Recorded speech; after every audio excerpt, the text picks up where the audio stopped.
Muslim Apologetics Australia. In this segment, we'll be concentrating on defending Muslims and Islam in Australia from the Islamophobic community, known as the right-wing party of the Pauline Hanson One Nation. Now I'm going to put my exchange into the video, the exchanges that took place between the Pauline Hanson One Nation, the Islamophobes, on video so everyone can see the exchanges. The exchange is quite typical. It's always the same questions about asylum seekers, refugees coming into this country, Muslims trying to impose Sharia law in this country, all these other allegations that they start raising. We will deconstruct it and address every single one of them. We've already did that work. Now I wish to share it on the broader social media community through YouTube. Now, as you know, Waleed aly, who's a Muslim intellectual who has some high position in the West, he has a show called The Project, and basically, it's just talkback where they basically go through news and they give their opinions, and of course they try and change public opinion. It's what broadcasters do in today's world. And unfortunately, he's been under fire recently due to his comments and exchange with a person called Dick Smith. And, Waleed aly gave his opinion and so forth, that there was an interaction. But there's always this backlash and outrage about Waleed aly.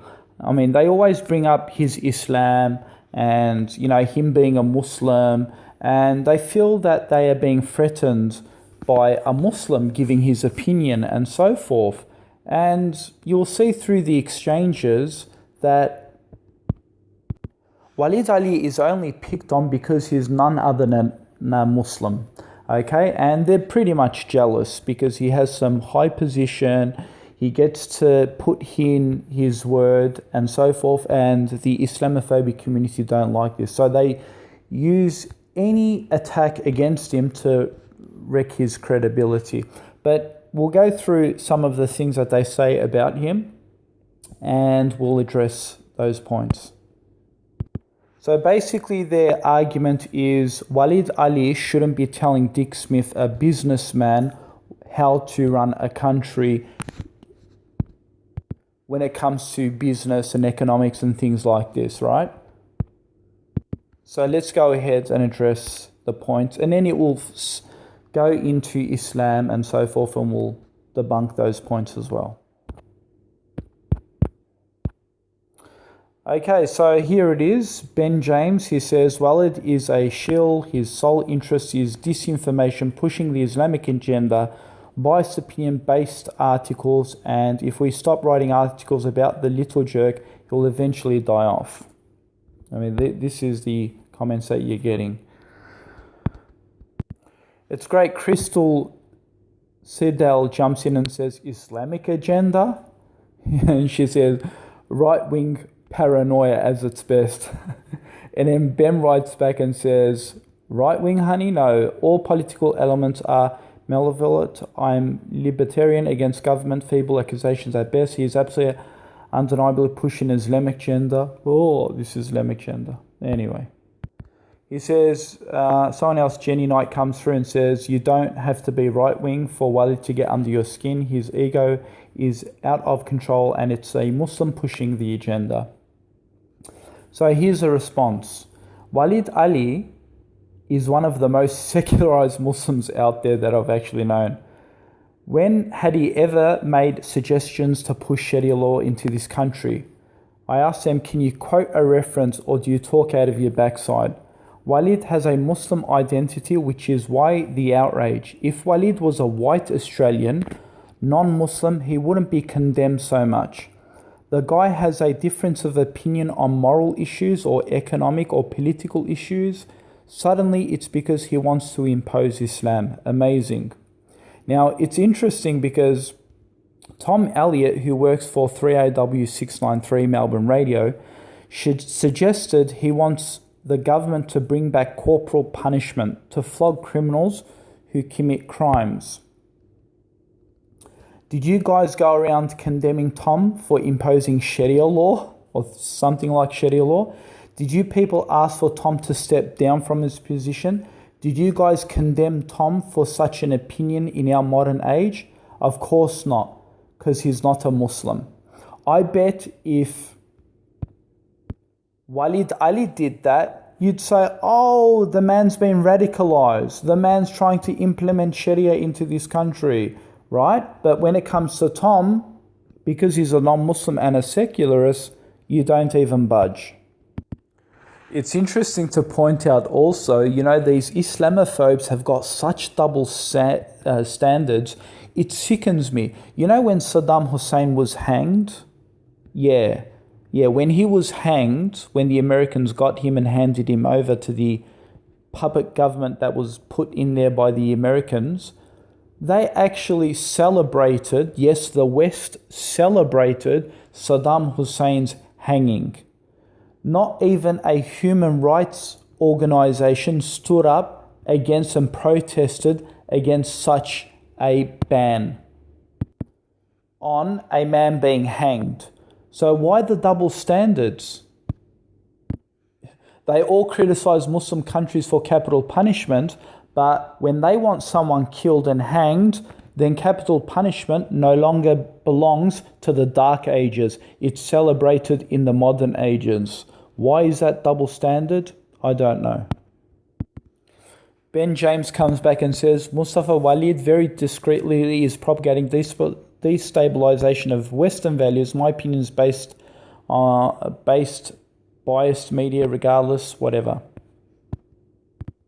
My response to him was, Ben, and what is Western value? Waleed is trying to conspire to destabilize and diminish. Besides, you don't understand that Western values do change under a democracy. In fact, even Pauline Hanson wishes to make changes to our Western values. She doesn't, for example, want to give permanent residency, unless it's over 7 or 10 years or something like that, over 10 years or something like that. She doesn't want to allow no more Muslims into this country. That's why she went even into Parliament, because she was unhappy with the present values. So when you're a white person, you get privileges. If a white person gets up and wants to make amendments to the law, oh, sure, yeah, come in. A Muslim wants to make changes or promote changes to the law so it can benefit him, kill him, hang him, crucify him. In fact, the homosexual LGBTI community want to change Australian values and introduce gay marriages, which was never part of our values or culture. I don't see them being condemned in trying to conspire against values and culture of this land. Tom Elliott wishes to go back to corporal punishment, which is not a modern Australian value. So when non-Muslims wish to change into their legislation and values, it's respected and the idea is entertained and valued under a democracy to make our country better. But when a Muslim wishes the same, it's suddenly an Islamic thing. He's imposing Islam on us, or he's wishing to change our values. How dare he? So apparently Muslims of this country get no say in shaping Australia. Is that democracy? So only if you're gay and a non-Muslim, you're allowed to contribute your thoughts into society. Amazing. And look at this, another Pauline Hanson supporter says, Andy Wiltshire says, he calls Waleed aly, telling a self-made multimillionaire how the economy works. So apparently they're saying, Waleed aly shouldn't be telling a self-made multimillionaire how the actual economy works. That's in regards to Dick Smith. And then I responded by saying, do you find it equally hilarious that a person like Pauline Hanson, who has no political degree, a fish and chips worker, tells our government they don't know how to operate our economy and country? Amazing. As you know, Pauline Hanson comments on, trading with other countries and so forth. And, she's trying to dictate about our economy and our money, how it's been spent, so forth. And she's basically a fish and chip owner. She has no degree, but these people want to criticize Waleed aly, saying he's got no degree and he shouldn't be speaking against Dick Smith and so forth. Yet Pauline Hanson has no success in both her degree and credentials or business, yet she's now somehow an authority telling us how the economy should work. Amazing double standards. Here, Michael writes back and says, well, no, it's my belief that no religion should have a say in shaping Australia, Christian or Muslim. LGBTI is nothing to do with religious shaping, it's to do with common word called love. And another person called Nicholas Griesby writes, pity Islamic culture hasn't changed or evolved to modern days, still stuck in the 1500s when this sick ideology still practices forced underage marriages, consent to pedophiles and covering the women like Pac-Man ghosts. Anyway, you get the idea. My response is, Michael, you do realize that most of our common laws are derived from Judeo-Christian laws. So you got that one wrong. Then you assert our values are not derived from them. In fact, we even have the Lord's Prayer part of our ceremonial readings before Parliament commences. The Pauline fans don't wish for that religious instruction to be removed, now do they? Because obviously she's a Christian. The point I'm making is that Waleed has never once stood up on the podium and quoted a verse from the Quran to be imposed on this country. So all you guys are doing is assuming he's trying to introduce Islamic law with no basis to support such assertions.